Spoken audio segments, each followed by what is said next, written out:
Hey Neppers, it's me, Wild Neptune, and this is going to be a video on my thoughts about Final Fantasy XIV after playing it now for a little while. Before that though, be sure to like, comment, and subscribe, and catch me at Twitch at twitch.tv/WildNeptune. Now, I have played several MMOs over the years, and Final Fantasy XIV is very fun. And I want to give a little comparison on the game compared to some other games such as World of Warcraft mainly, but also maybe some other ones like Final Fantasy XI maybe. I played Blade and Soul, Ragnarok, a little bit of Elder Scrolls, so a pretty wide berth of games. The footage that will be shown will just be me doing some crafting and gathering rotation, so nothing very exciting, no spoilers you have to worry about. It will show some later zones, so if you don't be spoiled on some of the set pieces you might see later on, I suggest that you just listen to this, like watch in audio only mode or something like that. But let's get to it. First, I'll talk about the story. It's no secret that the story in Final Fantasy XIV has been widely praised. This is not surprising, as I say the game is a single-player story that is surrounded by an MMO. Yeah, there are parts where you need to party up, but the base level of the story is very accessible. The story difficulty of fights you have to do in dungeons is very easy, even compared to some other MMOs you might consider to be easy.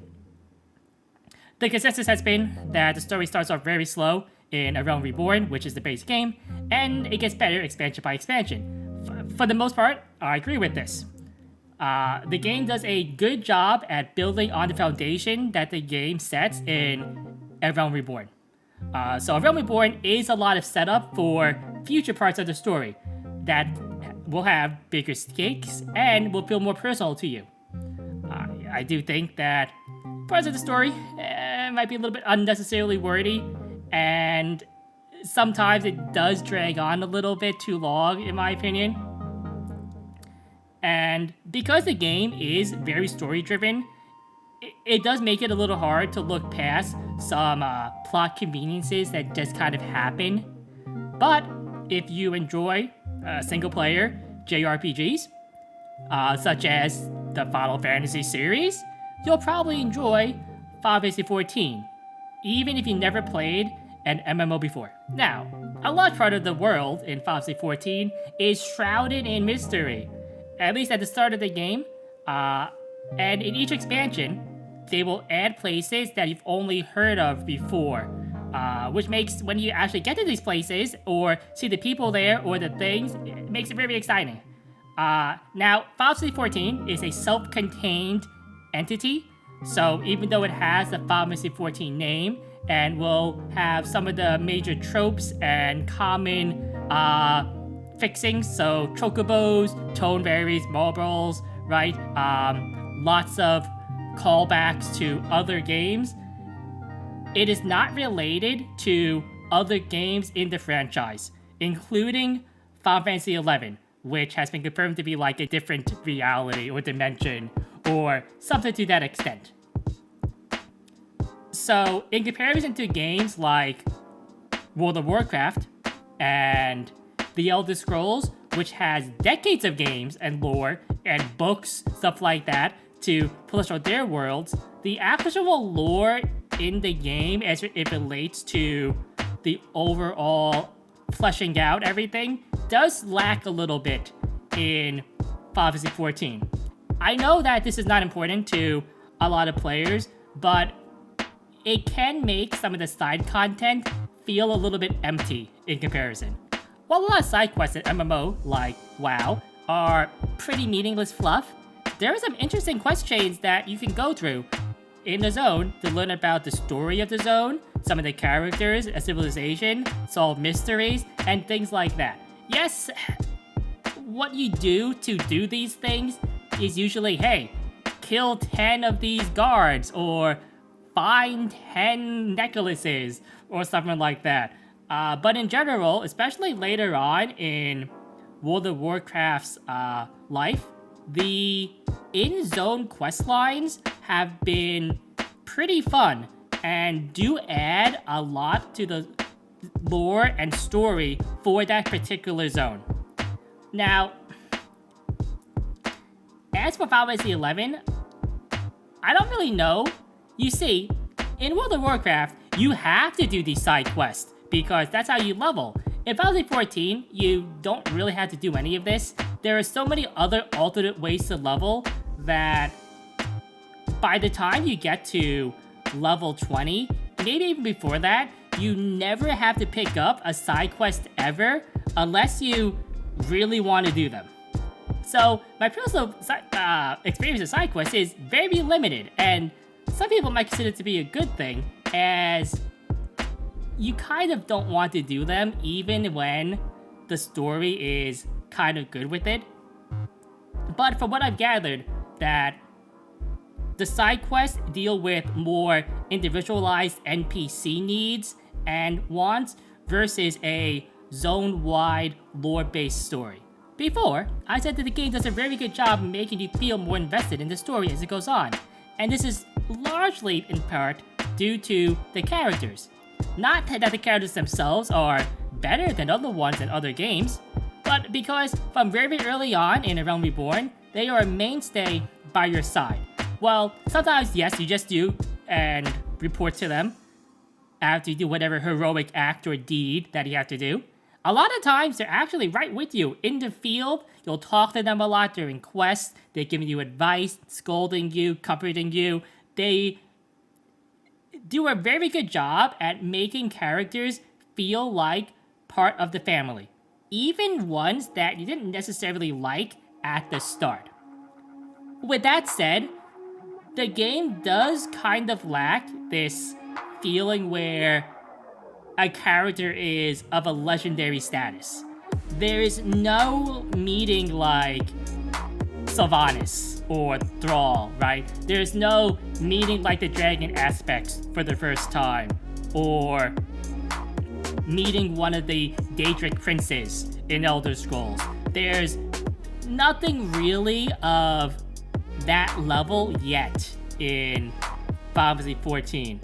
So, while it does have this very cozy and intimate aspect to it, it also has maybe a little bit of a mundane aspect too. But I think this is not a bad trade-off. Now, what's probably the most important aspect of the game, the gameplay. I really only have experience playing one combat job, which is Summoner, and from what I've heard, it is one of the more complex ones in the game, at least until it's completely changed in Endwalker. But a very large part of the early game does feel a lot closer to, say, WoW Classic in terms of complexity. By that I mean there's a lot of hitting 3 skills and that's it. But later on, it does rev up, and you get a lot more buttons and skills to rotate in. I also felt at first that the 2.5 second GCD was a little bit much, but after playing the game longer and seeing how you're weaving more abilities in, I would say that it is not as bad. I do think that maybe they could have lowered it to, say, 2 seconds instead, but it's definitely not as big of a problem as I felt it was going to be at first. The game also has very little actual grinding. The game does a very good job at letting you gain ample XP from the main story, doing a dungeon or 2 a day, even interesting side content to level alt jobs. You can also change jobs at any time you want to, basically, on the same character. So you can be a summoner one moment, doing the big damage, and then the next moment, you can be a Dark Knight, doing all the tanking. So you can have Crafter as one of your jobs, and just swap to it. You could be a Jack of all trades, Master of all, if you want to be like that. That being said, there is no way currently to have your jobs transfer over to a different race you might want to play. So if you want to be a cat girl and a bunny girl, you will have to play and level up those 2 accounts separately. the dungeons in the game are mostly comparable to the ones in the era of World of Warcraft, say around Burning Crusade and Wrath of the Lich King, that they are kind of one of the weaker aspects of the game. While the set pieces of some of them are really good spectacles, a lot of them don't really add a lot to the world or game itself unless it's directly tied to the story.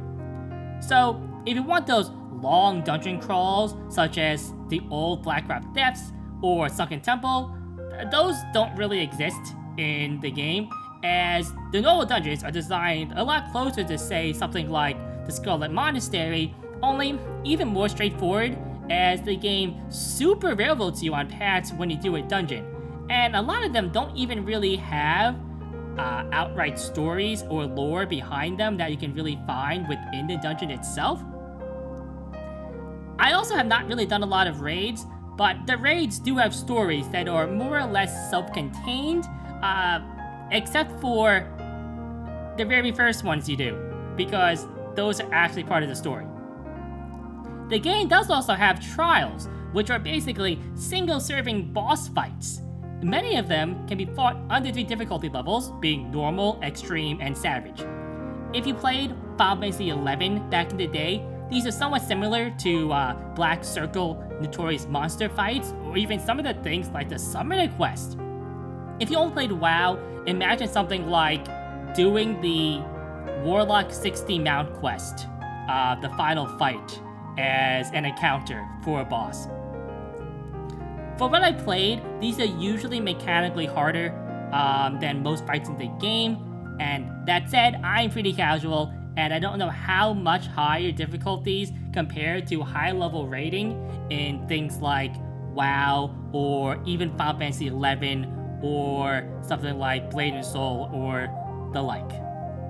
Now, as a disclaimer, I just started dabbling a little bit into PvP, and on a surface level, I can say, without a doubt, it's pretty bad. The frontline mode, which I played just because it gives me these tokens I need for the current event, is way too chaotic. And even for things like pug coordination, there is just way too much going on with too many people. It's a 24v24v24. That's right. It's a 3-team, 24 per team fight. And it's just too chaotic to make any sense what is happening at all. There's also the Feast, which is an arena-style PvP mode. It has 4v4 and 8v8. There's also Rival Wings, which I haven't done. Also, when you go into PvP, you have completely different skills, or skills that are just the same name but work differently than what you normally have. This makes it so that you have to relearn your skills and rotations and what's actually good. From what I understand, PvP is balanced around the Feast, which is the rated part of the game. So it does kind of make other modes maybe a little bit imbalanced overall. It's also not even very clear in things like Frontline, what you have to do, how scoring works. Again, just a little too much that is going on all over the place there. You see, the cosmetic system is called the Glamour system, where you can enhance your equipment to look like one you have in your inventory as long as your class, race, and gender can equip the item you want your current one to look like. As far as variety goes, there is a lot you can do, and the game does not shy away from more revealing outfits. You can even dye some of them different colors to make each outfit or piece of gear unique to you and your own style, which I really like. That said, the system itself is kind of clunky. Unlike the transmog system in WoW, where you just have to have the item in your collection, which means you just have to have equipped the item before, you actually have to own the item in Final Fantasy XIV. So, if you want to keep an item for a transmog, or a glamour in this case, you have to have it in your inventory somewhere in order to use it. And while I personally right now do not have a lot of items that I'm keeping just for this purpose, I can see it clogging up my inventory space later on down the line. So I do hope that they do add a collection function later on. And finally, I do want to talk about the community. So how you view the community is going to be pretty subjective. I personally don't have a lot of negative things to say about it because I don't interact with it much right now. I don't really have to communicate a lot when I'm doing dungeons or just grinding. But nobody I've talked to or encountered has been mean or toxic or anything like that. I'm not saying that they're not going to be mean or toxic people in the game, and Final Fantasy XIV the community has tried very hard to give an impression that it is, in a way, nicer than other games, or at least more accepting, and I don't know if I buy that or not, but I can say that so far, I don't have anything bad to say about the community at all. So, your mileage will vary, because this is a subjective opinion on a very subjective topic, but yeah, that's pretty much it. Those are my thoughts about my time playing Final Fantasy XIV. I will keep playing it on stream, which you can catch me at twitch.tv/WildNeptune. If anything else you want me to talk about Final Fantasy XIV or some other games, leave them in the comments below. Anyway, I'm Wild Neptune. It's been a good one.